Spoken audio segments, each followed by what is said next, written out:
We click a button online and expect our products to arrive in a matter of days. But between a factory floor on one side of the globe and your front door on the other lies a vast, hostile ocean. To cross that water reliably, global trade relies on liner shipping. Unlike tramp ships that wander randomly looking for cargo, liner vessels operate on strict, pre-announced schedules and fixed routes, functioning almost like a highly calibrated transit system spanning the Earth. The goal is a quick turnaround, spending the least possible time parked at a dock and the maximum time in transit. But dropping a container at a port is not the finish line. Supply chains today are rarely port to port. The cargo still has to travel efficiently across land to reach businesses and consumers located hundreds of miles from the coast. This animated map shows an intermodal network in action. A ship's tight schedule relies entirely on this inland dispersal. Cargo moves seamlessly from the vessel's hull onto a vast web of trains, planes, and trucks to reach its final destination. Because this entire system acts as one continuous machine, a single capacity failure or service disruption anywhere along the route cascades into massive delays and inflated costs. In the mid-1950s and 60s, the first container ships were simply converted World War II tankers. Shipping lines tested the waters by stacking metal boxes directly onto the modified decks of these older vessels. This diagram illustrates the leap to cellular container ships in the late 1960s. Engineers redesigned the entire hull into vertical cells, allowing containers to be stacked efficiently deep below the deck to optimize every inch of available space.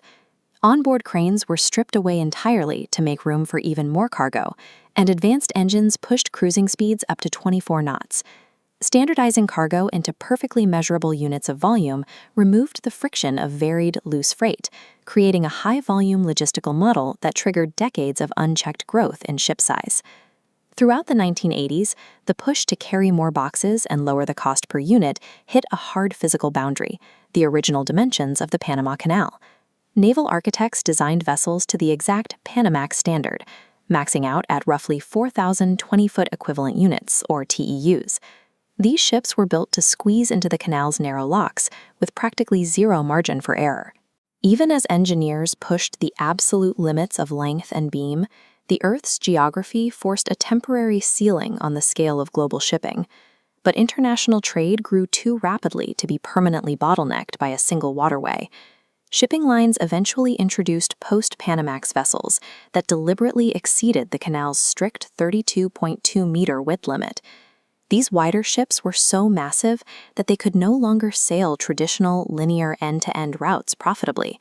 They required an enormous, continuous supply of cargo to justify their operating costs. This map shows how the industry solved the problem using a hub-and-spoke model. The megaships travel exclusively between a few high-volume central hubs, while smaller feeder vessels distribute the cargo outward to local coastal spokes. This strategy allowed shipping lines to scale up to ultra-large container ships. These behemoths carry upwards of 20,000 containers on a single voyage, moving cargo volumes that would otherwise require hundreds of freight aircraft and miles of train cars, while completely dwarfing the tugboats beside them. The shipping industry stopped trying to build vessels that fit the world's natural choke points. Instead, they restructured global logistics to fit the ships. Every subsequent generation of these megaships shrinks the number of harbors capable of handling them. A modern Leviathan requires incredibly deep water, demanding drafts of at least 43 feet just to dock safely. Ports are now forced to make massive capital investments just to survive in this network. They have to continuously deploy specialized dredging vessels to artificially deepen their harbor floors. These heavy industrial efforts have an endpoint. Ultra-large container ships are approaching the absolute technical limits of what the Suez Canal can safely accommodate. The drive for infinite economies of scale has hit an infrastructure breaking point. The financial cost of continually carving out the Earth's waterways is beginning to outweigh the savings of adding more boxes to a hull. This diagram illustrates why a ship's advertised size is often an illusion.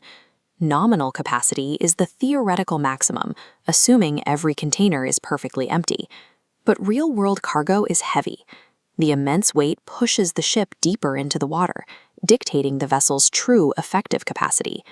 To safely navigate harbor drafts without scraping the bottom, a fully loaded ship often has to sail with its top layers completely empty. The basic physics of weight and water prove that economies of scale have strict commercial limits. Liner shipping is a balancing act between human engineering ambition and strict planetary limits. It is an invisible clockwork that quietly sustains the modern world.